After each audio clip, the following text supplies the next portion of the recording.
Hey, welcome to the Razzle Dazzle Show, a podcast where we talk about our favorite video games and all things pop culture with an emphasis on our favorites. I'm your host, Jared, and joining us today is Amanda VanHiel. Amanda has been hosting news videos at Zelda Universe for 10 years. She takes part in their annual charity marathon and helps organize and present Zelda panels at conventions. She has 3 cats, Bentley, Max, and Tasha, who love to make guest appearances on her videos and Twitch streams. Let us know what you think about this episode somewhere on the internet, and be sure to follow us on Instagram at Razzle Dazzle Show, on TikTok at Razzle_Dazzle_Show, and on X, formerly known as Twitter, at Raz_Daz_Pod. With all that being said, it's Razzle Dazzle time. Hello, Amanda. How are you? I'm doing pretty good. How about yourself? I'm doing great. Thank you so much for coming on the show. A fun little Kickstarter I have for you. It's a dumb, silly little question that I like to ask everyone who comes on the show. If you had the option of choosing where to go on vacation in Hyrule that's not a Hylian settlement, where would you go? For example, Goron City, Zora's Domain, Piquera Village, so on and so forth. Oh, that's a good question. I love to swim, so I would definitely go towards probably Zora's Domain, but I think it's a little too cold there. I might go, I love Lurelin Village, but I know that's technically a Hylian settlement. Yeah, and it also depends on what version of Hyrule we're talking about, too. Exactly. So you get to decide that, too. Okay, well, I'm deciding on Zora's Domain. No, wait, I'm going to pick something in Wind Waker. So I'm going to do Outset Island. It's like super happy there, minus the bird that kidnaps children. Oh, that's smart. You still get to go swimming because the world is flooded. That's amazing. I love it. So can you tell me, where did you grow up and how would you describe the background of your childhood? Okay, so I grew up, I was born in South Georgia, and then I lived in Orange Park, Florida until I was like 7, and then moved to Rome, Georgia until I was like 15, and then lived in Alabama for a little bit, and then lived in Columbus, Georgia for a little bit. Wasn't a fan of Columbus, but everywhere else was fine. And now I'm in the Atlanta area.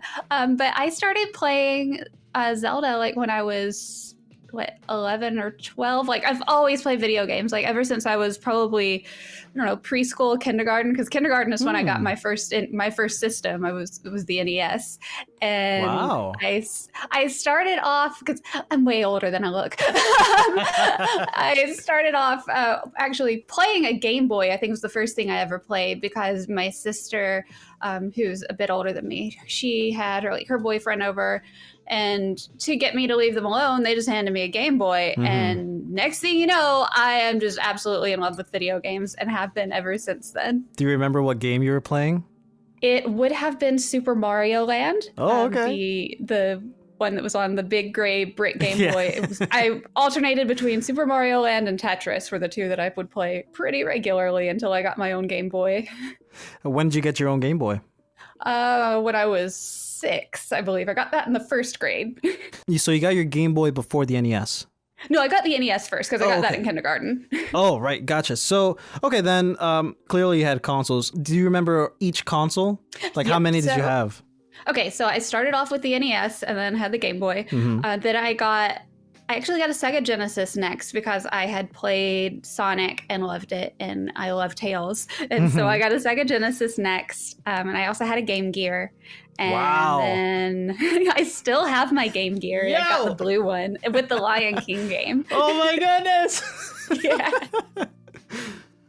And then I got the Nintendo 64, and then the GameCube, and then I got a PS2, and a Wii, and a Wii U, and a PS3. We are one of the 5 people that has a Wii U. I have the Wii U. Well, they put Wind Waker on there, so I had to. That's true. I got the Wind Waker edition of it. Mm-hmm. But yeah, then was Wii U, and I don't remember which I got next. PS3, Xbox 360. I don't remember which one was what order. Xbox One, PS5, Switch. At this point, I've lost the order as to what I got. Amazing. What came out first. Oh, I love that so much. I'm also a retro collector. Oh, nice. Oh, I forgot. I left out. I have a Dreamcast and a CDI. Yo, really? Yeah, I got those recently. The CDI works? Yes, I found it at MomoCon. Like one of the vendors in the dealer's room had it, and my husband spotted it before I did because Oh I was my looking. goodness. I was on the lookout for a Dreamcast because I wanted to play Echo the Dolphin. Yo! And so I found my husband's like, oh, they have a CDI. And I'm like, I'm sorry, you don't just casually mention they have a CDI. And so I saw it and I'm asking the person there, I'm like, this is a working CDI? And he's like, yeah. Okay, I'll take it. Did you get the Zelda games related to the CDI? I haven't been able to find those yet. I've only ever seen one of those in the wild once, and one of my friends got it, and that was at PAX West a few years ago. So I have been on the lookout for one of the Zelda ones. Gotcha. I got a game called like Laser Lords, and it's super cheesy. Sure. Yeah, I'm a retro console collector too. I have an NES, Super Nintendo, 64. I have the Pokemon XD Gale of Darkness Special Edition GameCube. That was my first console. Nice. I skipped the Wii because I got a Wii U. It would be redundant for me to get a Wii now. Need for both, yeah. Yeah. Of course, I got a Switch, and I got a PS2, PS3, PS5, original Xbox 360, Transformers Decepticon Edition one, and Xbox One. And of course, I have the new 3DS XL and a Game Boy Advance. I have just about every Nintendo console except for the older Game Boys and a Virtual Boy. So I'm proud of that fact. Nice. I think the only ones I'm missing the Super NES. I do need to get one just to have one, even though like you can play most of them in Virtual Console. Right. I still just, my nephew has one, so like I need to get one too. Yeah. And then like I have most of the handhelds, although I think my nephew took a bunch of those. I ended up having to buy a new Game Boy, I use that in quotes, another Game Boy Advance because I wanted one. And because my nephew took both of mine. Wow. Greedy. Nah, it's more like, can I borrow these? And my mom's like, he just wants to borrow them. I'm like, Borrow and never return. Yeah, he borrowed my N64 and I did get that back. And my mom's like, I can't believe you took that back from him. I'm like, wow. It was mine. Do you remember the first game you had with your NES? First game I got was the game that came with it, which was just Super Mario Brothers with Duck Hunt. Yeah, I have that too. And then I got Little Nemo, Dream Master, and the Chippendales Rescue Ranger game pretty quickly after that, and Super Mario Brothers 3. Mario 3, I feel like, is the game that really made me fall in love with gaming. Really?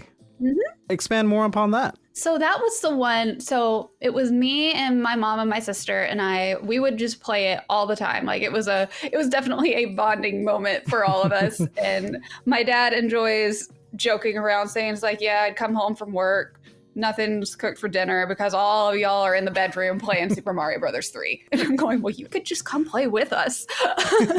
But he wasn't very good at it, so he never really played. But oh my gosh, I would play it just all the time. All of my like school art projects and writing projects had to do with Mario 3 at some point. I even like to the point of like in the 8th grade, I had to write an essay and I wrote about Mario 3, got a freaking perfect score, got an award for it. I was so proud of that. I was like, yeah, y'all say video games rot your mind. Y'all are crazy. I also had like the player's guide that went with it. And so when I wasn't playing the game, I was just actively just reading every single thing about it. Oh, I love that. Do you still have that award? Was it like a medal or a certificate? It was just like a certificate. So gotcha. I seriously doubt I still have it. Okay. It was just like the Georgia Young Writers Award. I was like, well, that's cool. It'll be funny now in retrospect to like frame that alongside the cartridge. Oh, I know it. That would be so great. Then when did you first get into Zelda? What console did you have and what was your first Zelda game? My first Zelda game was Ocarina of Time. Oh, wow. And so that was on the N64. I had been reading all about the development and Nintendo Power.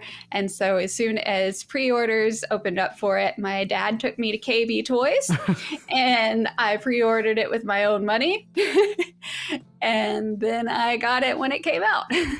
Was this your first physical game that you bought yourself?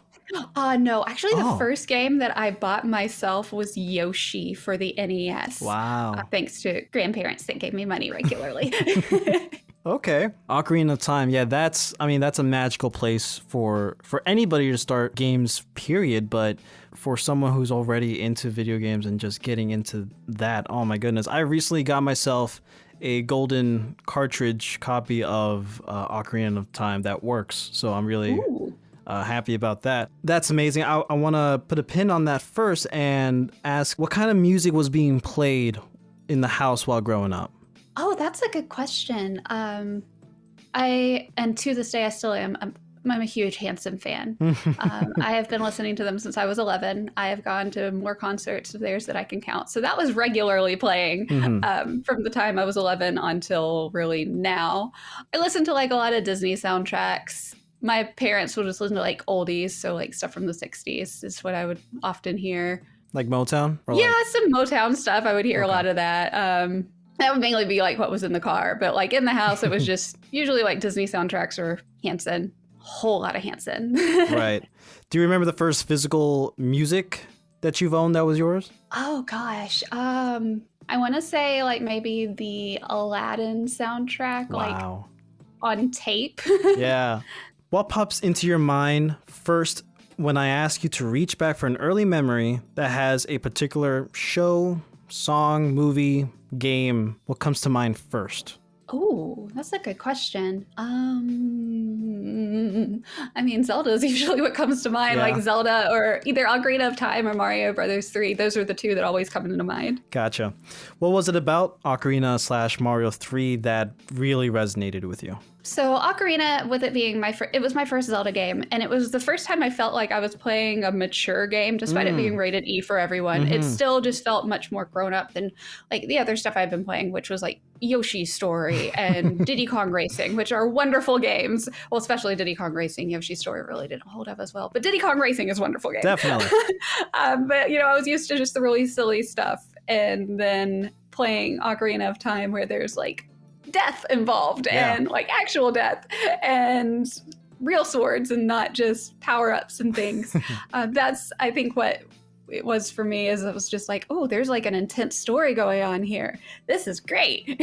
And you were about 11? 11 or 12. I think I was 12. Yeah, 12. Right. I had to think what grade I was in, and I was 7th grade because I got in trouble regularly for reading my Zelda book instead of like the crap they wanted me to read. Yeah, you can never forget your first Zelda game. This is true. My first time ever like touching a Zelda game was the 25th anniversary of the series when Skyward Sword was coming out.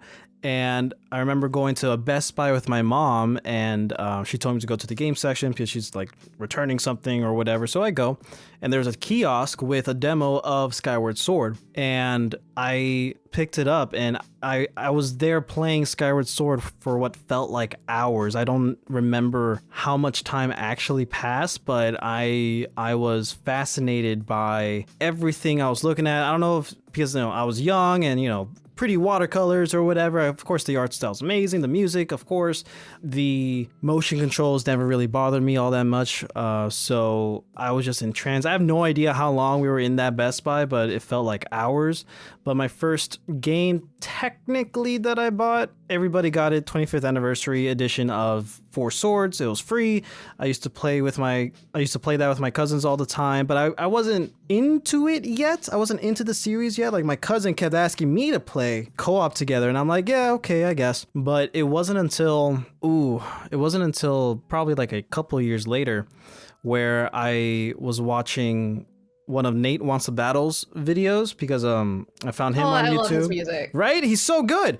And he started a Let's Play on Hyrule Warriors, and he got up to the point where Sheik gets introduced in that game, and he was like talking about how much he loves this one character from Ocarina of Time, and how as the game continued, there's all these other characters from all the other games like coming together, and I'm like, I'm gonna look into this and see like what all these characters are, see what games they're from. I know about Zelda, so I picked up Hyrule Warriors, and it was around my birthday because I remember coming back home from Orlando from Star Wars weekends.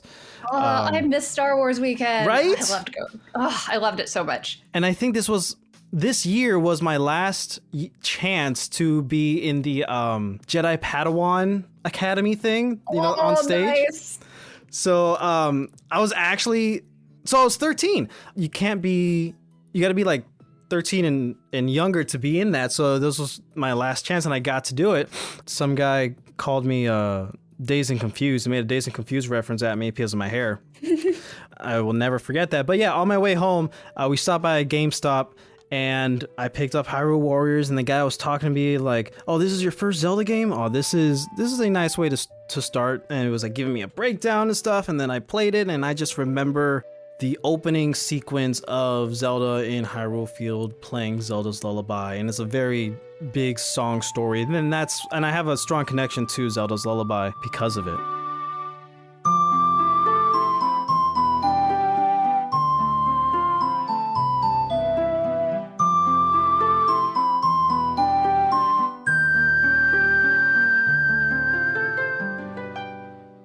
Yeah, I'd not even thought about Hyrule Warriors being like a first Zelda game, but yeah, that's actually a good choice because it introduces you to like all these characters. So when you're trying to get into Zelda and trying to understand the fandom, it's like you'll at least know who these people are. Yeah. When people are like talking about like Tingle or Marin or Exactly. Yeah, and it's not, of course, it's not a traditional Zelda game, it's not what you're going to expect in any of the other games, but it's the characters that really drew me in, and kind of the lore, because we got to see different maps of different versions of Hyrule, different locations, like iconic locations from the series. So it was kind of cool to then ultimately, I can't remember what game I got after that. That's going to bother me. But anyways, currently my favorite game is the Minish Cap. I love Minish Cap. I played that one for the first time, I don't know, maybe 5 years ago, because I didn't play it when it first came out. I remember when it came out, but I didn't get it. I was like in college at the time, and Right. I didn't really college. Like I didn't have a chance to really play much because I was like super busy doing it because I was in theater a lot, so I was super busy doing that. So I didn't get to play Minish Cap when it first came out. But then when it came to the Virtual Console on, I think Wii U is what I played it on. Same. Is when I got to play it. What got you into theater? I always wanted to be an actress. I still, I did X-Men. I do some other stuff on occasion. I've been trying to get back into it recently. I just got like new headshots done, working on recording a new voiceover demo because my old one is very old, like over a decade old. So I don't know. I think what made me want to get into acting is I was watching on Nickelodeon just like a behind the scenes thing, and I was like, that's what I want to do. And so then I just started like auditioning for plays and stuff, and then I started doing that when I was like around 12, 13. And that's never left. Nope. Do you have a specific, can you tell me like that moment where you saw that behind the scenes thing? Like, do you remember where you were? Do you remember like the setting? I remember I was watching it, I want to say in my sister's bedroom. I wasn't even watching it in my own room for some reason. I felt like watching it in her room. I don't know why I would go and hang out in her room when she wasn't even there. I had no reason. But that's where I was watching it. And I was like, I want to do this. And the thing is like, none of the schools I went to had any kind of theater program because it was like small, like rural areas. And so like you had to do community theater if you wanted to do any. So like when I lived in Rome, I only got to do like one show there. But then when I lived in Alabama, I did like, and I only lived there for like maybe a year and a half. And I had like a wonderful theater company that I got to do things with. So I was like 15, 16. I got to do like 5 different shows, I think. And then from then on, just auditioned for other stuff, did other shows, nothing like huge or professional or anything, but it was fun. And I just love acting. Gotcha. Then how do you think your love for video games, your love for Zelda, Mario 3, I assume especially, how do you think this influences your creativity and approach to your work today? That's a good question. I think a lot of it has to do with being able to analyze a character. And that's what I love about the Zelda series.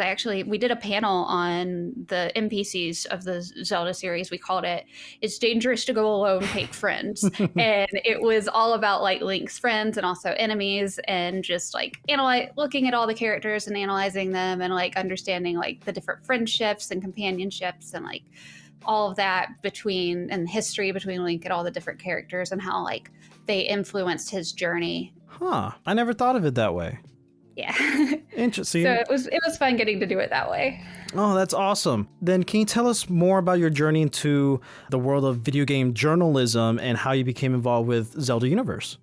Actually, yeah. So I, like you, I have a degree in I have communication degree with emphasis in media. So most of what I did was journalism related.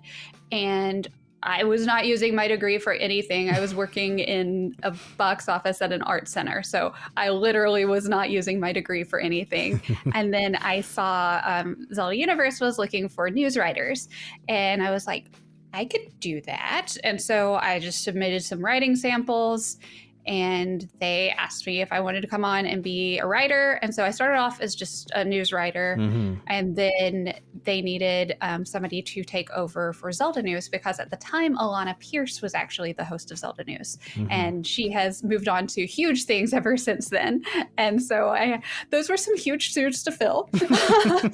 I got a whole lot of, "You're not Alana." Like, I know, no one is going to be her. She's wonderful, but You're not trying to be, you're trying to be your own thing. Yeah. Yeah, so I'm going to do my own thing. I'm sorry I'm not her, but give it a chance and we'll have some fun. So then I started focusing more on like the videos. I mean, I had to take a break in the last like few months. I know we haven't had anything up because we have to get a new video editor, and then I've got to redo a whole lot of stuff in my streaming room because I had to repaint in here, and it's just a whole bunch of crap all at once. But I think at PAX will be a good chance to actually film something. But I saw they were looking for news writers. And so I joined on and got really involved, became like assistant news editor, got to go to my first ever E3, which I've been dreaming of since I was like 11 or 12, reading about it in Nintendo Power and telling everybody, I'm like, there's this thing called E3 and I want to go there. And little did I know, a little over 10 years later, I would be there. Oh, that's amazing. How did you first find out about Zelda Universe? I want to say just like looking up Zelda content, looking up like guides and just reading news articles and things about it, because I would just be bored and I'd just like Google Zelda, and my friend of mine at work, he and I would like, we're both really big Zelda fans, and so like we would look up Zelda stuff, and then I saw that they were, well, I say hiring, it's a volunteer thing. Yeah. So I saw they were looking for news writers. I was like, Jerry, I got to show you something. And I was like super secretive about it. I was like, I don't want anybody to know, because if I don't get it, I don't want everybody to be like asking me about it, but I want to show you this. Is Jerry jealous? Do you still talk to Jerry? Oh my gosh, Jerry and I are super good friends. No, he's not jealous. He gets to do awesome stuff too. But yeah, he and I, like, I saw, actually, he sent me a message earlier today. He was sending me a funny cat video. So I see him regularly. He and I, it was funny. He and I had gone, it was him, my husband, and me. We had gone to the midnight release of Majora's Mask when it came out on the 3DS. Wow. And so like we had taken a picture together because he was wearing like, and like the three of us had gone to the Zelda Symphony together. So like, yo, me too. Yeah, so like we're really close, and so like we had taken a picture together of us like with our copies of Majora's Mask, and he was wearing his like Hylian ears, and everybody was like, "Oh, you guys make such a cute couple," and I'm just like, "Oh my gosh, no." First of all, he doesn't even like girls, so no. Second, I am happily married. Oh, that's amazing. You know, I think you just reminded me. I think Majora's Mask for the 3DS was my first Zelda game that I got for myself, because I would, in between Hyrule Warriors and then, I would just be watching like Let's Play videos of Zelda games, like Chugga Conroy's Majora's Mask video and plenty of others. And I'm very proud to say that we've had Chugga Conroy on the show recently. Yay. So We're really good friends. Really? Yeah. Oh, awesome. That's amazing. Yeah, yeah, go ahead. Like we've gone to like the water park together. We're like planning on doing roller coasters soon. Oh, that's amazing. I love that. What a small world. I love that so much. Yeah, Emil's wonderful. Yeah, he is. We spent like a good hour to 2 hours talking about Xenoblade, so it was a blast. And oh, fun. Yeah. He loves the Xenoblade. Oh yeah, I know. I've seen some like his Xenoblade like collection, and yeah, like, I've seen his Earthbound collection. Oh my gosh, it's amazing. I really got to fanboy in that episode, so I hope I wasn't too bad for him, but I'm sure he enjoyed it. But yeah, Majora's Mask for the 3DS I think was like my first like real Zelda game, and it was a blast because I remember being with my cousins it was wherever the American Airlines Arena, like that part. And there was like a mall like close to it. And I was scrolling online, and it's just so happened that the game released that day, and I'm like, can I go to GameStop, please? And they're like, yeah, go. And I got it, played it as soon as I got into the car because I had my 3DS on me and just had a blast. You mentioned your cats, Bentley, Max, and Tasha. Yes. What kind of cats are they? So Bentley is a big, fat, gray and white fluffer. And Max is a tuxedo. We thought, so when Max first showed up at our back, she's in a cat distribution system. She showed up on our back porch and decided that she was going to be our kitty. And we were like, okay, because she was a little baby when she showed up. And she was so tiny, we couldn't tell if she was a boy or a girl, but she was very rambunctious. And so we were assuming boy. And my husband's like, how about we call her Max, like Tuxedo Max? And I'm like, well, I'm really impressed at him making the Sailor Moon reference and not me. But I mean, Max, and I was like, okay, that works. And then if it turns out like she's a girl, Max works either way. So that's Max. She's very funny. She is so sweet, but also loves to complain a lot. And then Tasha is a brown tabby. She is toothless because she had I want to say it was stomatitis or something. Apparently it's a very common thing for cats to have like a full dental extraction because of like stomach problems, like something about the plaque on the teeth affects their stomach. I volunteer at a cat shelter, so I learned all sorts of cool stuff there. Oh, okay. Oh, pobrecita. But they're all doing okay. How are they today? Well, Bentley has wanted to play with me all day long. He is almost 13 and still likes to play and jump around and has been having me do that. Tasha has been wanting to eat, and then Max just wanted to snuggle, and she's not felt like doing anything. Amazing, adorable. I have a cat of my own. Oh, yay. If it's okay, I'm going to email you a picture of him. I would love to see a picture. Okay. I recently got to be a big fan of Batman the Animated Series. So he is my Batman. And as you'll see in the photo that I just sent you, he embraces it. Oh, that is so cute. I love it. I love those ears. Right? Yeah, I'm so happy. Perfect Batman ears. Yeah. I am so obsessed with him and being Batman, animated series Batman specifically, that I made him a cardboard Batmobile, like from that animated series, and I got like the felt and everything, like it looks legit. I got him like a little red and green bird toy, so his Robin, and I recently got him a bat signal, so yeah. Oh, that's so cute. I love it. Love talking about cats. Me too. I could talk about cats all day long. Okay, so the Legend of Zelda series is clearly a significant part of your life. What else about it has resonated with you so deeply? I mean, first of all, I've gotten to meet like so many awesome people and make so many amazing friendships just from being part of Zelda Universe and because of Zelda. So that's one big thing about it. And it was just, it was kind of like an escape also, just to get into that fantasy world. But then also like the music. I love the music. Do you have a song story with any of the songs from Legend of Zelda? And what I mean by a song story is a song that takes you back into a specific moment in time that you have a strong connection with, that something, was happening, or you just remember where you were vividly, Right. Yeah, I know what you're talking about. Honestly, I'm going to have to go with the main theme because I used that as the recessional at my wedding. It was great because it was a piano and violinist. And so like the people that knew were like, of course she picked a Zelda song. And then the people that didn't know were like, oh, this is nice. Yeah. Oh my goodness. I love that so much. That reminds me that I have this thing with my future kid, that if it's a girl, her name needs to be Zelda. Either if my partner doesn't want it to be the first name, then middle name, but like somewhere within the name, gotta be in there somewhere. It's gotta be in there. And like, I would love to start the tradition of like every girl in the family has to have Zelda in the name, just like the royal family. Just like the royal family, yeah. Exactly. So I love that so much. How has your background in acting and cosplay influenced your approach to writing and discussing about video games? Ooh, that's a good question. Ooh.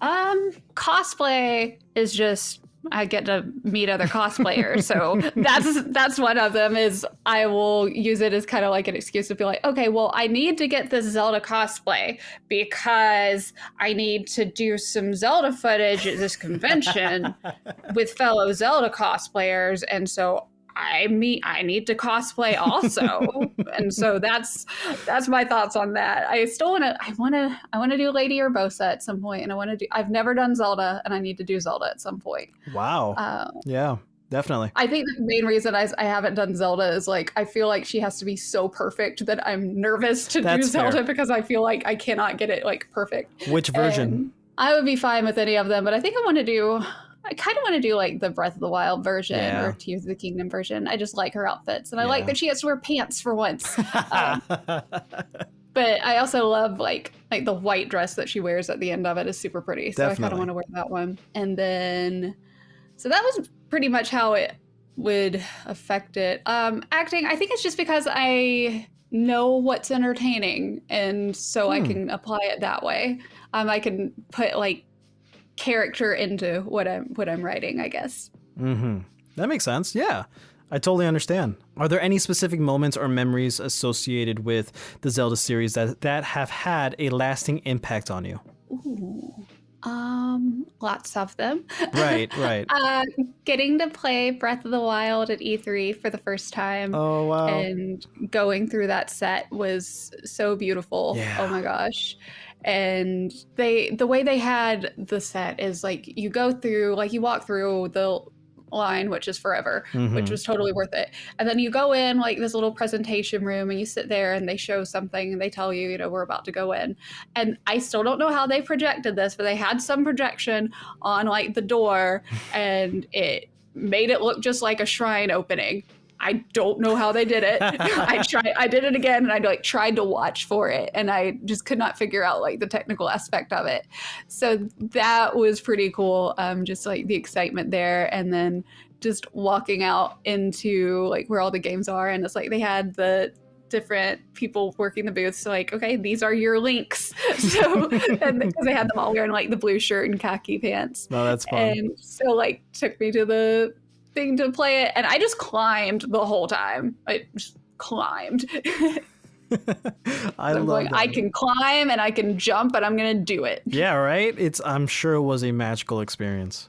Yeah, because that was before we even knew the Switch was going to be a thing. At the time, we thought it was just going to be a Wii U game, and then found out about it being on the Switch and that was going to exist. I was like, well, that's really cool. So, I of course went to the midnight release for Breath of the Wild and for the Switch so I could get it then, and did the same for Tears of the Kingdom. Yeah, I was there midnight release for Breath of the Wild. I got every single amiibo related to Breath of the Wild on that same night. So that's a good $400 spent. And for Tears of the Kingdom, my partner actually surprised me with a Japanese edition of the collector's edition. Ooh. For Tears of the Kingdom, and she got me the Tears of the Kingdom OLED Switch model too. Oh, nice. That is so pretty. Right? I have the Pokemon OLED. I was gonna hold out for the Zelda one, but I'm going, nah, I need a new one. So I got the Pokemon one. Yeah, and I just love the color. I love the white and gold. It's so pretty. Yeah. Beyond The Legend of Zelda, are there any other video games or franchises that hold a special place in your heart? Definitely Pokemon. Yeah. Pokemon does, Star Fox. Let's see. Star Persona. Fox and Zelda share the same birthday. Do they really? I didn't know that. I didn't know that. I knew Zelda's birthday, but I didn't know about the Star Fox. Not the one. same That's year, really cool. but like the same day. Yeah, that's really cool. Yeah. And then also Persona. I've been playing Persona 3 Reload. Cool. Just rolled credits on that yesterday. Nice. How have they shaped your perspective on gaming? Oh, that's... well, Pokemon was my first experience with like any kind of turn-based RPG. Yep. And I think that's a good place to start for turn-based RPGs. Definitely. Because then like when I would go on to play like Tales of Symphonia or even Persona or like Final Fantasy or anything, like I love Final Fantasy 9 is one of my favorites, like just games period. Like that way I understood how turn-based worked instead of just I'm very confused as to why I'm taking turns. Who does that? And then it's just like, oh no, that's just the style of the game. Yeah. So that kind of got me into turn-based, and I do enjoy turn-based. Like, I just love all sorts of kinds. Star Fox is another one of those where I just really love the story. That was another one where I had a player's guide that I had like character bios and stuff that I would just pour through, and I would just tear through it, just reading it all the time. Yeah. And Persona, just, I'm assuming the story too? I mean, Yeah, I the guess it's a story mix and of the them. characters. I feel like I enjoyed 3. So of the Persona games, I've only played 5, 3 Reload. Catherine, if you want to count that one, and Catherine Full Body. Right. Those were just fun. And then Persona Q2, and then like one of the dancing games. But I haven't played 4. Gotcha. But yeah, I like the story. I like the concept of it. I feel like 5 resonated the most just because I feel like I really relate to Futaba a lot. Right.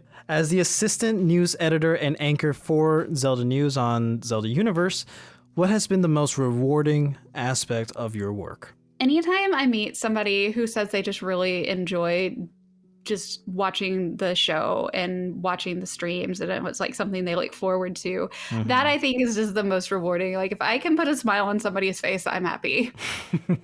I totally understand.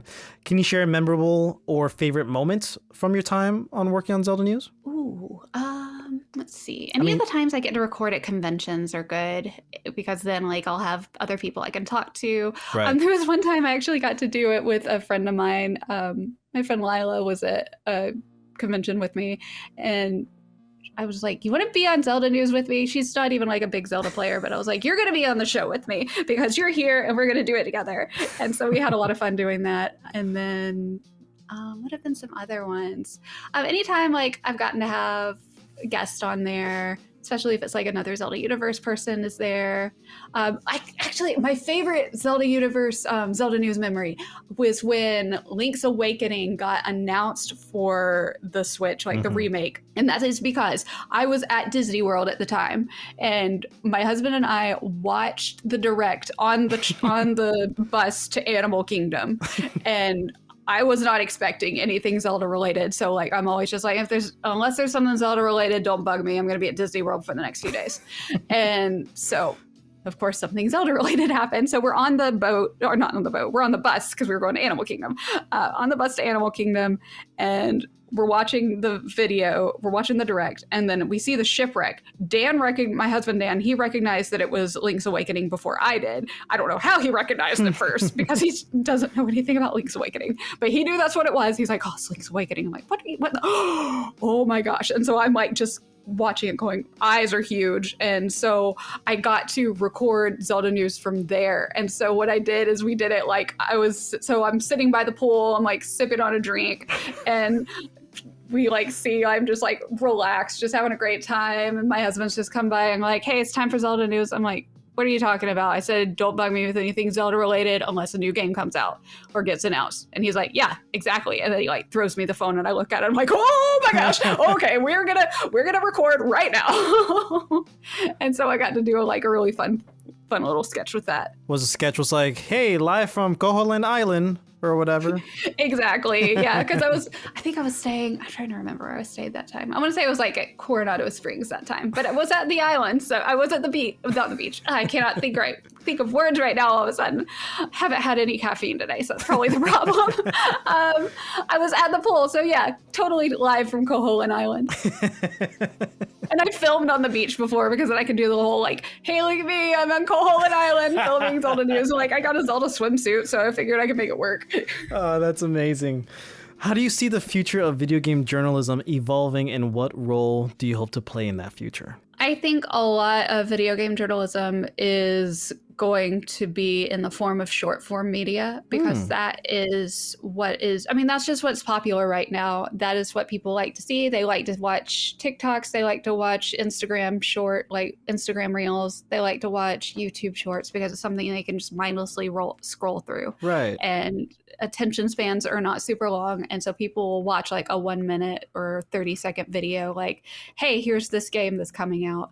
I think there will, of course, still be reviews, but I think short form is going to be where it's going to start leaning towards. We'll still have like the longer stuff, of course, but I think I think that's going to be it. That and like co-streams and live streams and doing more like direct presentations like Nintendo does or Sony's like State of Play. Mm-hmm. Yeah, like for the short 1 minute little news stuff, like the fish anchor from SpongeBob. Oh, you seen yes. those videos? Yeah. Yeah, it's going to be, I think, as both of us being journalists, a lot of people don't really want to actively search out for this type of news, you know? Like, I'm never gonna go directly to IGN and then look up, I wonder what kind of articles they have on this. But if I so happen to see it while IGN or Zelda Universe uploads a video on it, doing like a quick little read through of like, hey, this is the thing that happened and it's coming out this day, blah, blah, blah, blah, then that's how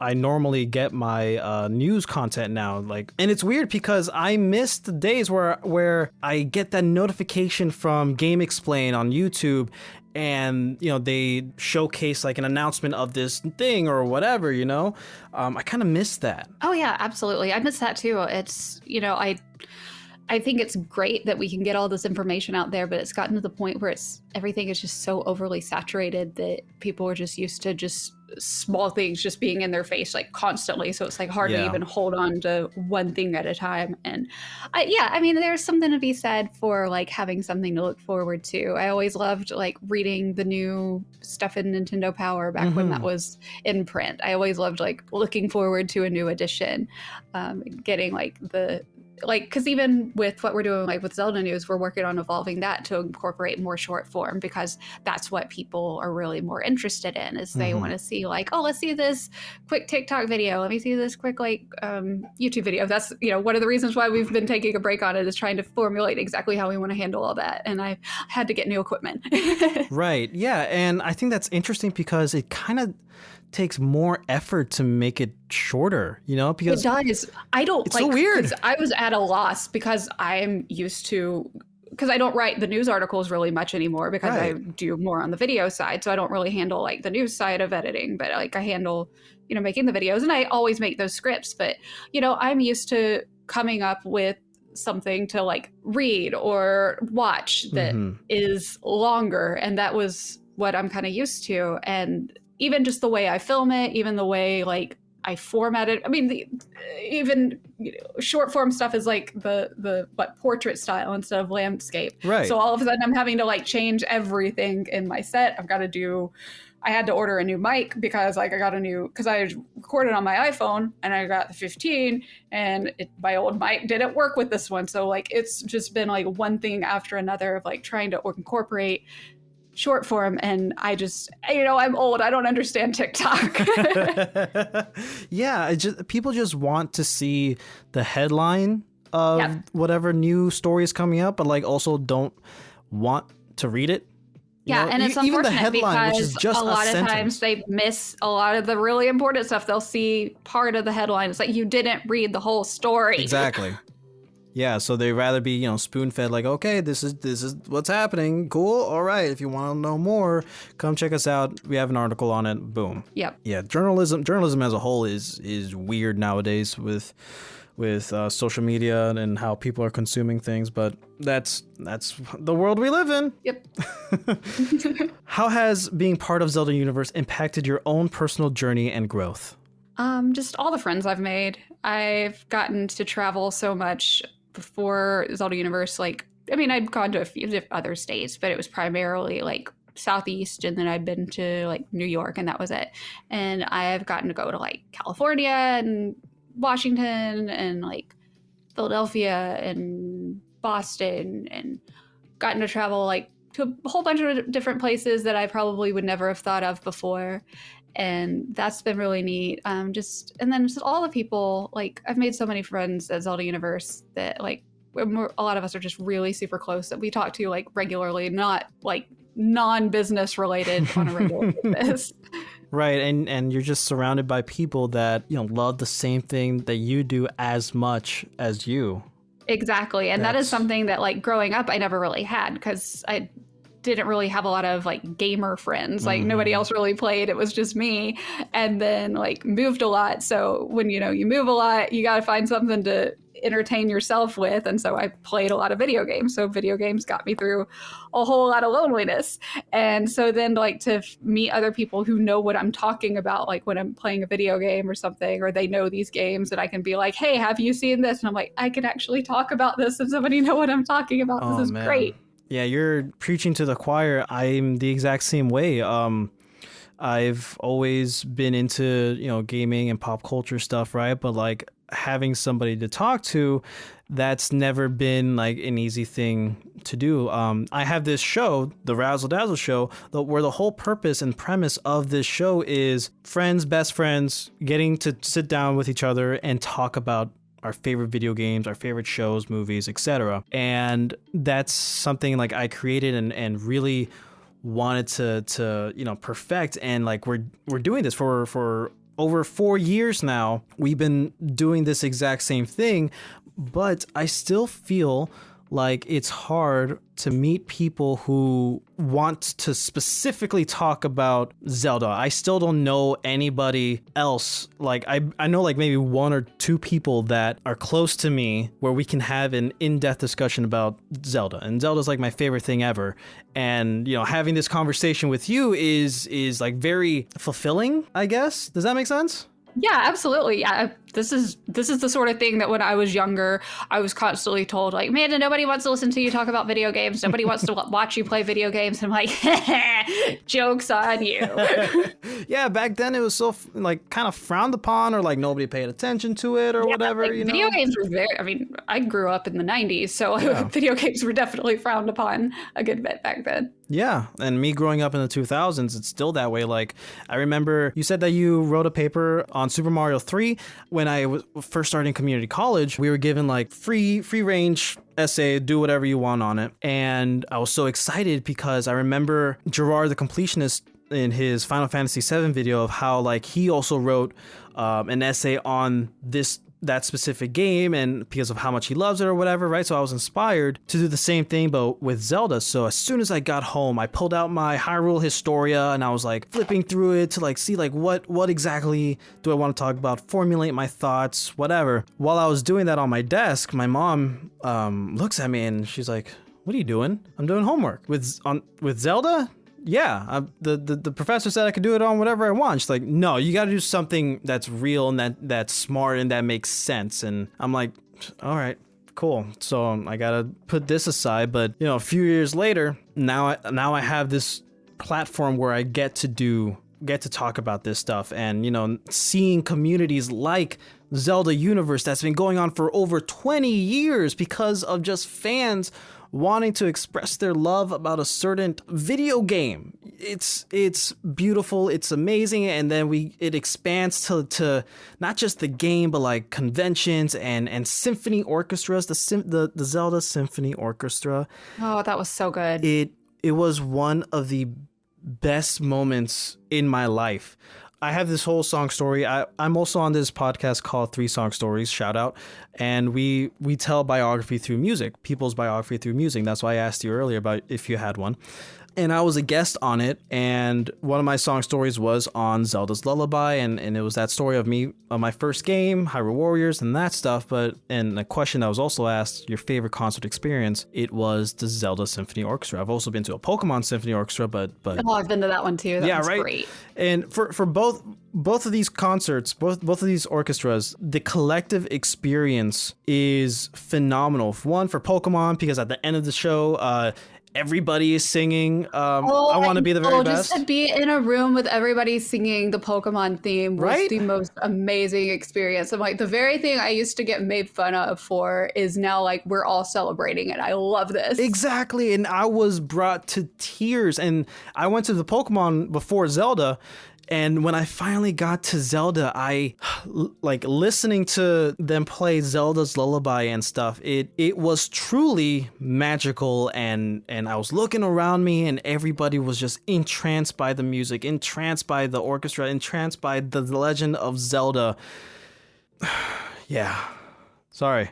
I get it, because it was the same. It was me, it was my husband, and my friend Jerry that I mentioned earlier. The 3 of us had gone to it, and I just remember them playing Gerudo Valley at the very end, and because that's probably my favorite Zelda song. Really? And like as soon as they started talking about it, and Jerry knew that was my favorite, he's like, "Oh, it's gonna be Gerudo Valley," and I was like, "Oh my gosh, best day ever."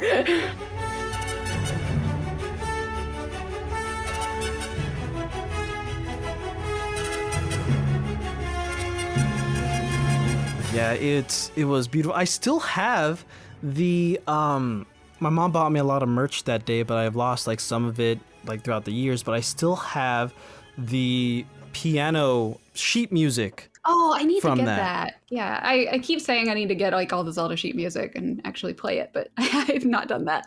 Yeah, it was from the like orchestra specifically too. So nice. it's a great little bit of memorabilia, and I still have my tickets from there. It's in my Zelda 3DS pouch, which is like a Zelda item bag. Yeah. I gotta frame that one day, man. Damn. Do it. Great. Sorry. Yeah, I have the Wind Waker baton from there, and then Really? Oh, that's so cool.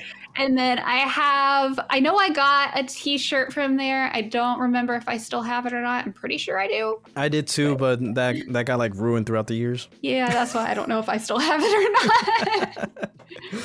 To move on, are there any specific moments or themes from the Zelda games that resonate with you the most? Well, one that really resonates with me that people make fun of me for all the time is my dislike for Elia. And so there's a legitimate reason, and I'm not the only person that does this. So like at the time when Twilight Princess first came out, keep in mind, I was 21. I was very into theater, so everything was also like overly dramatic for me. And I was sick with either mono or some virus that exactly resembled mono. One test said it was mono, one said it wasn't. So, I wasn't exactly in my right mind at the time. So I'm playing it and I get to Elia and I'm just like, this girl, there's this guy I liked, and like I say girlfriend, I really don't think she was real because she lived in another state. I never saw pictures of her. I really don't think she was real. But at the same time, like his depiction of her reminded me of Elia, and I'm just like, I don't like this girl. To this day, I cannot stand her because it just brings me back to that moment. Oh, that's amazing.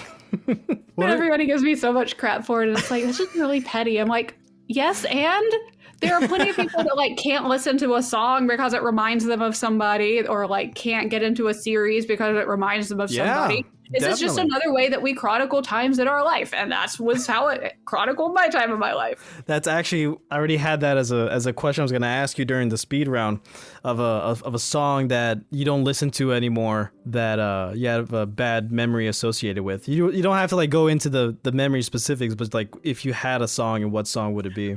Oh, honestly, I'm trying to think if there's really any. A lot of like kind of the punk rock of like mid 2000s kind of brings me back to like college, which I don't want to think about ever again. Especially when I lived in Columbus and there were just some people I didn't get along with very well, and so it makes me think of them. But yeah, that's really it. There's not really a lot of songs. Luckily, I was able to kind of guard myself when it comes to music. I can't handle Baby Mine from Dumbo. I know I can't handle that one. Right. Has any Zelda or other series helped you get through a difficult time in your life? And you don't have to go into detail if you don't want to. Oh my gosh, so many. So one of them, big one for me would have been Animal Crossing when I was in high school, because we lived in 4 different places when I was in high school. And high school, I was homeschooled. That was my choice. I was glad I was homeschooled. I wouldn't change it. I've been to public school, I've been to private school, I was homeschooled. So, I've got things to compare it to. But at the same time, like even when you're living in 4 different, even if you're homeschooled, even if I went to school, meeting people and making friends over and over and over again is going to be very difficult, especially if you move to a place where they don't like new people. So, I was pretty isolated. I didn't really know anybody. And so my friends became the villagers in Animal Crossing. And it sounds super silly, but when I'm like 16, 17, and those were my friends. And so like Animal Crossing got me through a lot of that. Yeah, it's not silly at all. I totally understand. So I just laugh. I'm like, yeah, for a while, my only friends were the animals in Animal Crossing. The Zelda series is known for its rich lore and memorable characters, of course. Which character or location from the series do you find the most intriguing? That is an excellent question. Everything with like Gerudo Valley is kind of interesting, especially like the idea of them being like cast to the desert and Ganondorf wanting to be like, well, we were happy. Like the whole thing with Wind Waker is honestly, I get where Ganondorf was coming from. Wasn't really the best way of going about it, but at the same time, like, okay, kind of get where he was coming from. Yeah.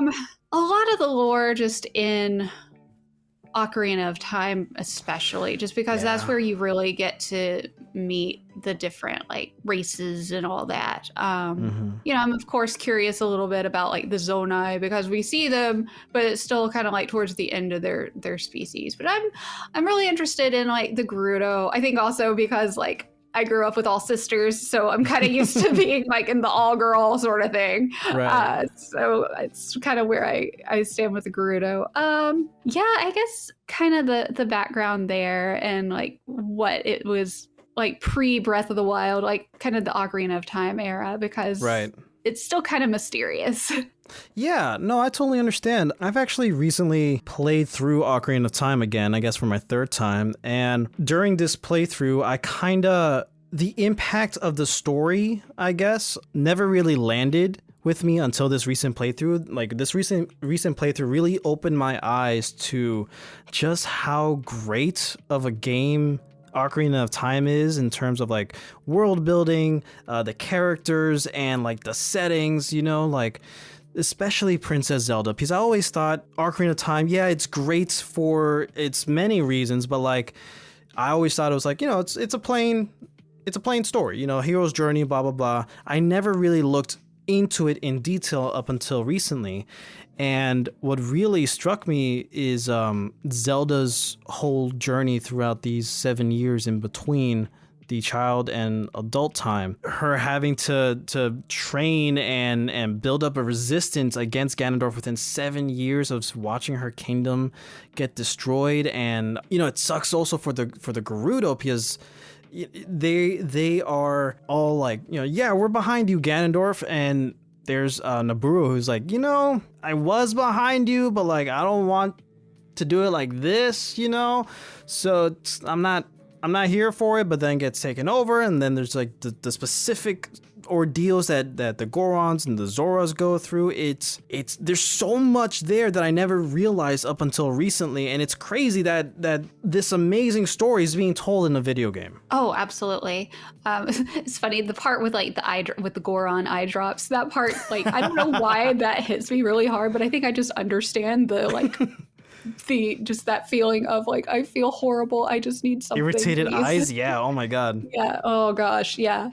But you made a really good point with the Gerudo, because I mean, they are very isolated, that's all they know. And so luckily Nabooru was able to see past it, but you know, the average Gerudo is just, that's how they were raised. Yeah. They're just blindly taught to follow the one guy who comes every 100 years because, you know, that's just tradition. But Nabooru is the one who's wise enough, I guess, to really look past that and be like, okay, yeah, is this the right thing to do or not? And that's why she becomes the Sage of Spirit. And the Hero of Time's whole story with Ocarina, Majora, and Twilight Princess is devastating in so many ways.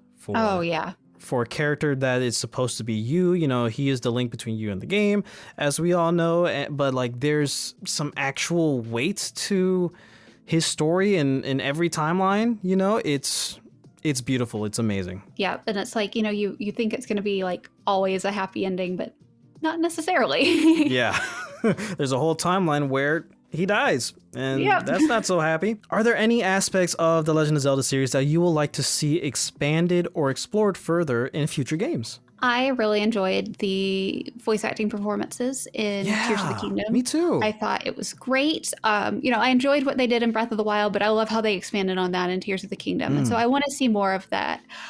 Just of the story-driven. I love a good story-driven game because video games are a great storytelling narrative. I would like to see a return of the really memorable music because we didn't really get that in Breath of the Wild and Tears of the Kingdom. We got like a little bit, but we didn't get those songs that like stay stuck in your head that we got before. The biggest thing I can think of is Cass's theme. Yeah, but then that's gone in Tears of the Kingdom. Yeah, and I always liked hearing Cass's theme because first of all, it always made me feel like I was at Epcot, and second is like anytime you heard it, it was like, oh wait, Cass is around. Yeah. So it's like that alert sound. Yeah. without it being the scary guardian alert sound. It's the oh yay, where is he? He's gonna tell me something. Yeah, give a cool little quest, a shrine quest or something. Yeah. I totally agree. One final thing before we enter the speed round, the Zelda movie. Now, I do want to say that this show has talked about the Zelda movie before it was announced. So we recorded a Zelda theme, like a generic Zelda episode with two guests. One of them is Sheena Brooke, a singer-songwriter who's just a big fan of Zelda. She was happy to come on the show and talk about it. And the other guest was Richard Chin Kui, co-creator and host of Three Song Stories and the station manager of WGCU. Also a big fan of the Zelda series. So while we were just in the episode, and this was like, we recorded this in November, and we were talking about like, what if they made a Zelda movie? How would they do it? What's like the best game to like take the inspiration from? We were all agreeing it's like Ocarina of Time. And, a few weeks later, we get the announcement of a live action Zelda movie happening. And I just want to say, the internet, you technically didn't hear it here first, but it was spoken here first. That is great. Speaking of spoken here first, that reminds me of when the frog suit that you get in Tears of the Kingdom, there is a tweet. There is an actual tweet from me saying, I think Link needs a frog suit that lets him climb on walls. Oh my God. Happened. That's amazing. Manifesting. That's the word. That's the word. That's manifesting. Yeah. We both manifested these things into being. Yeah. So let's talk about the Zelda movie just a bit. I know, what was it, like a few days ago or a week ago, Zelda Universe released a podcast episode where you guys talked about in length. I know you were a part of it. I was actually listening to a bit of it. I don't remember much because I had just gone to the ER for an infected cat bite. Oh, no. So I don't remember anything I said during that. Oh, that's okay. Well, what are your thoughts, expectations, theories maybe about the Zelda movie? The big thing is I feel like to do it right, they're going to have to do its own story rather than to take a current game, because I think that's just gonna make people angry. Like if you take one of the current games, they're not gonna do it the way that the fans want, because there's no way to please all the fans. They're all just gonna be angry about something. So I think they're best off making another Zelda story, because there's a ton of them already, so it's not gonna hurt to make another one. I think the big thing is people are thinking Link shouldn't talk. I disagree there, because he has dialogue options in both Breath of the Wild and Tears of the Kingdom. So we know he is capable of speaking. Right. And so I think as long as they just don't make him like obnoxious like in the cartoon series, I think we'll be in the clear. Also, I want to be in this movie. I don't care what I have to do. I want to be in this movie. Nintendo, Sony, I know you're listening. That's right. Interesting. A new story. I think you're right on it's more than probable that if they do a already existing story that they won't do it right. But I have a lot of hope that since Nintendo they're contributing over 51% into this movie and Sony's like the rest, I have a strong feeling that whatever they do, they're going to do it justice, just like they did with the Mario movie. And I think this can lead to like a very good adaptation of a current story that we already have, whether be it Ocarina of Time, Twilight Princess, or whatever, or even the original Zelda. Who cares? Make it like, an actual adventure where there's minimal people and that's the setting is what it's entrancing or whatever. I think they can do it. That's where my hopes lay the heaviest, I guess, if that makes sense. Yeah, that makes sense. Yeah. And I think Link talking, I don't see how that can be controversial. I mean, we need a protagonist, and he's it. It's a movie, kind of has to talk, so I'm kind of down with that. It doesn't make a difference to me, but I still think that the best movie they can do is Ocarina of Time. That would be fantastic. Yeah, because there's so many characters in that you could showcase all the Zoras, and you can showcase the Gorons, and you can have the Gerudo, and you can. I mean, that was Ocarina of Time's all about world building, and that's probably what they would probably want to go for a Zelda movie, is do a world building movie, because I feel like that's gonna be kind of on the safe side, because that's what they did like with the Mario movie. It was very world building, and everybody enjoyed it. Like, was it a masterpiece? No, and it doesn't have I had fun with it. Yeah, exactly. And that, I think, is going to be the biggest pitfall with a Zelda movie, is making sure it is fun, because Zelda has so much just fun, whimsical quality to it, rather than taking it too seriously. You know, that's what made the original Star Wars especially like fun. Yeah. Is because, like, yeah, it had its serious moments, but it was so much just silly stuff that happened in it that just is what made it so enjoyable. And it's so easy just to take Zelda and be like, oh, it's a medieval fantasy. It's like, no, it's really not. It has like aspects of it, but it's not your typical like high fantasy where people run around with dirty hair. Like, that's my big thing, is everybody better be clean. I don't know. I don't like it when people are dirty. Yeah, for real. I don't want it to be Lord of the Rings. No. I really don't want the over seriousness, the gory, and like the saturated look, you know, as everything's just gray, you know, like exactly. We don't need gritty. We already have Lord of the Rings. We don't have Zelda, and we need that. Yeah, like, and it's gonna be so easy for them to be influenced by Lord of the Rings or The Hobbit, because it is probably the only other successful high fantasy franchise to have a movie or to have a film thing other than like Game of Thrones, but that's also another gritty, violent, dark show. You know what I mean? It's gonna be really easy for them to be influenced by that, but I hope that they don't. That's my only big gripe about it. Same. That's the only thing I worry about, is that they'll try and go that direction. It's like, we already have plenty of that. That's why people like Zelda, is that it's not that.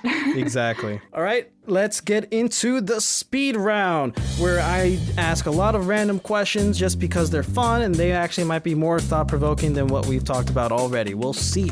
I do like fun. If you were the final boss in a video game, what would your title be?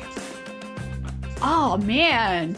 That's a good question. I do trade in Kung Fu, so I'm going to say Kung Fu.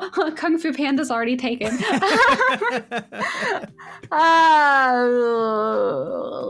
Battle Queen. There we go. Battle Queen. Because there's already Battle Girl, which is like in Pokemon, just kind of what I'm going after. But if I'm a boss, then I'd be Queen. I see. So Amanda the Battle Queen VanHiel, or Amanda VanHiel Battle Queen? Oh. Like, you know, Souls game. Okay.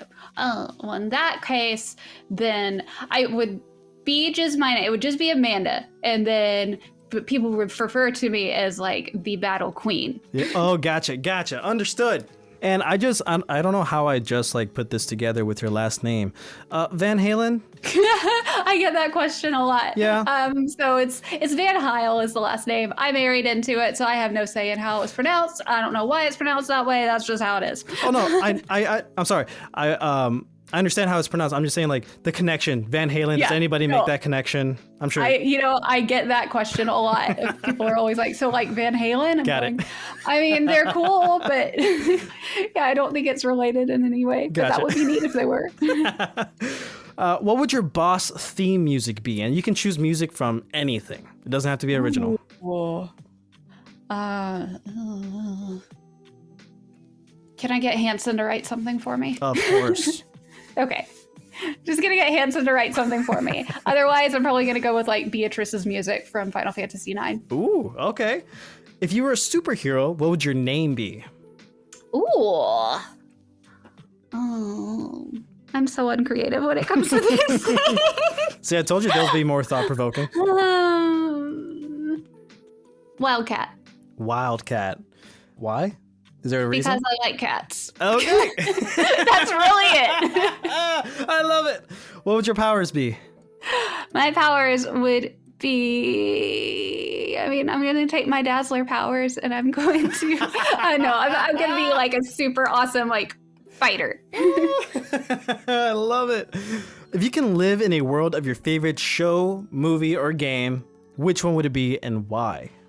Pokemon. Yeah, Pokemon right? is, I mean, it's basically a utopia. Like, Yeah.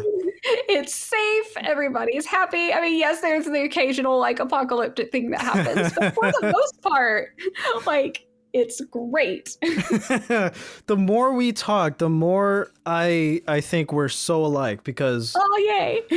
that's my answer too. I've always thought about that. Like if I could live in any world, it would always be Pokemon. Oh my goodness. And just to be able to take, like, if my cats were Pokemon, just to be able to take them with me everywhere. Oh my gosh. Right? Stress free. You don't have to worry about like the cages or whatever, or if they're like feeling anxiety within the cages while moving or whatever. You know, they're chilling in their Pokeballs. Yep. Which character from your childhood favorite show, movie, or game would you most like to have a friend in real life? Oh, that's another good one. I mean, I loved Darkwing Duck, so that would be kind of cool. I'm gonna be friends with Darkwing Duck because he would make me laugh. Just his ego would make me laugh. And I'll hang out with Watchpad. Oh, that's amazing. If your current favorite show or movie were to be adapted into a musical, what genre of music would you envision for it? Oh. I mean, if we're going to make Avatar the musical. Blue People or Airbender? I'm sorry? Blue Oh, People? Airbender. Okay. Yeah, absolutely Airbender. It would be a rock musical. I mean, didn't we already get that in the original show? They did a play, but it wasn't a musical. It was a play. Got it. Okay. Yeah. So you said rock? Yeah, we'll do a rock musical. Rock opera. Doesn't have to be rock opera, but like more like kind of an Aida, that kind of music. Okay. If you could attend any fictional event, like, for example, the Naboo parade in episode 1 or like the Ewok party in episode 6, which one would it be and why? Any fictional event. Oh, fictional events. You know, that Naboo parade would probably be a lot of fun. I wouldn't mind going to that. Right? But I love that. I love the music in that Right? scene. I was just gonna say it. It's so happy. I love that song. So yeah, I'll take the Naboo parade. I love the whoops. That's like my favorite parts of the song, you know? Yeah. I used to listen to that one on repeat. Right? Oh my goodness, yeah. If you could have a cameo appearance in any movie or show, which one would it be and what role would you play? Well, if it's a cameo, then I'm not gonna go with Metroid because I want to be Samus so freaking bad. But if it's a cameo, Pokemon. I want to be in Pokemon. I would like to be a trainer. I want to be a gym leader in Pokemon. That's what I want to be. What type gym would you have? Probably I want to say a water gym because I like water types. Maybe fairy, maybe fighting. Everybody pegs me for some reason as like flying type. I don't know why. So you know what? I'll say I'll have a flying type gym, but there'll be water. Everybody will be a water bird. So we'll be flying and water. It's funny you say that because my favorite types are water and flying, but I have this weird relationship with this. I don't normally like going to the pool or to the beach, right? So I don't like swimming all that much. And a lot of my favorite Pokemon, not only being a water type, but like my favorite Pokemon ever is the Feraligatr line, and my favorite legendary is Lugia. So there's already like 2 very water-based Pokemon right there. I'm very terrified of giant Leviathans in a giant open space, so like space stuff or underwater stuff like Kyogre or Lugia, right? And some of my other favorite Pokemon are bugs and stuff, and I don't like bugs, you know, and Feraligatr is a reptile. I hate reptiles. A lot of the fears I have in the real world are embraced in Pokemon that I have. It's weird. Because you would be safe in Pokemon. That's very true. The worst that would happen is you would faint. What's your favorite Pokemon, by the way? I'm gonna say Horsey. I love Horsey. Yeah. Because I've always loved seahorses. I don't know why, but I love seahorses. Yeah, I love that. If you had to guess, what would you say is the song you've listened to the most times in your life? Mbop. No hesitation. Like, I've been listening to Hanson since I was 11, so yeah. What activities or pursuits most make you lose track of time? Video games will do that for sure. Yeah, that's the big one right there. Yeah, I kind of figured. Yeah. Sitting with my cat in my lap. There you go. What would your 14-year-old self think of who you are today? 14-year-old self would be like, first of all, why are you not a famous actress? But I'm going to cut you some slack here because you're in video gaming. You do video game stuff. You talk to people who play video games, and you've been to E3, and you've met Hanson. So I think that'd be pretty cool. That's amazing. All right, you've come to the end. It is now time for you to recommend 3 people that you're going to share this podcast with that you think will be a good guest on the show and that you think they'll say yes. Okay. I would say my friend Darren, so he runs the Johto Times newsletter and also the Shine Sparkers website. Ooh. He's taking kind of a break from Shine Sparkers, but Johto Times is like his big thing right now. Johto's my favorite region. Yeah, so he would be a good one. Let's see. My friend Mary would be really good. She is also from Zelda Universe, but she worked at Destructoid for a while, and she's a really good streamer. Let's see. And then my friend Rebecca, she's on Twitter and stream and on Twitch as Forest Minish, and Minish Cap's her favorite. So she would be really good also. Yeah, we have something in common. That's amazing. And if you can get me in contact with any or all of them to be on the show, that would be great. I would love to talk to them. Sure. Any final thoughts? Well, first of all, thank you so much for having me on. This was so much fun. I like getting to be on this side where I don't have to make up all the questions. Honestly, making up the questions for you was very easy because this is like my first time really talking about Zelda with someone like in depth. Like I don't have to like explain anything. Like you already know. Like we're both in the same world. So I'm like, sweet, yeah. You know what I mean? Like this was very easy. This was just a fun conversation of talking about Zelda, which exactly. I'm always up for. Yeah, and I got to learn more about you. You got to learn more about me, which is like the whole premise of the show. So this was awesome. And depending on when this episode comes out, I would have also talked to the artist that does the Linked Universe comic. Have you heard of that? Cool. I want to say I've heard of it. I don't know a lot about it, but I know I've heard of it. Yeah, I highly recommend their work. Check it out. It's they're on Instagram, Tumblr, whatever. And the basic concept is of every link from every game are together, and they're like, whoa, hey, what's going on? There's like this big threat coming up and whatever, but it's like also very cute. The art style is really nice. I highly recommend it. Yeah, that looks neat. Yeah, but yeah, sorry, I didn't mean to interrupt your final thoughts.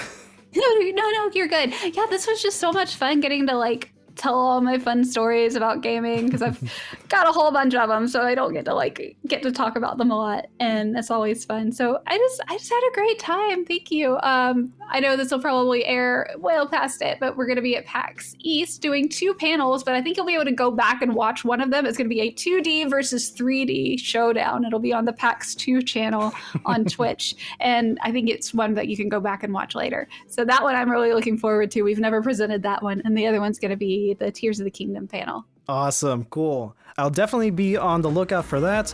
And thank you so much for being on the show. This was amazing, Amanda. Sure. Thank you so much for reaching out.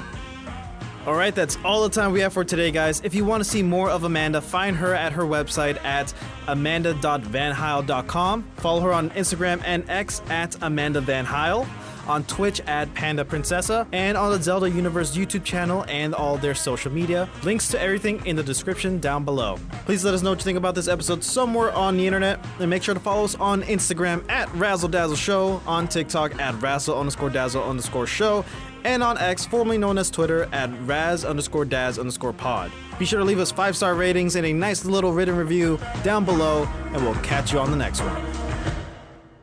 And while researching about you, I noticed that you also played the Dazzler in Uncanny X-Men. I did, yeah. So I think it's just kind of funny that you're the Dazzler and you're on a show called The Razzle Dazzle Show. Oh, that's so perfect! Oh my gosh, I didn't even make that connection. I love it.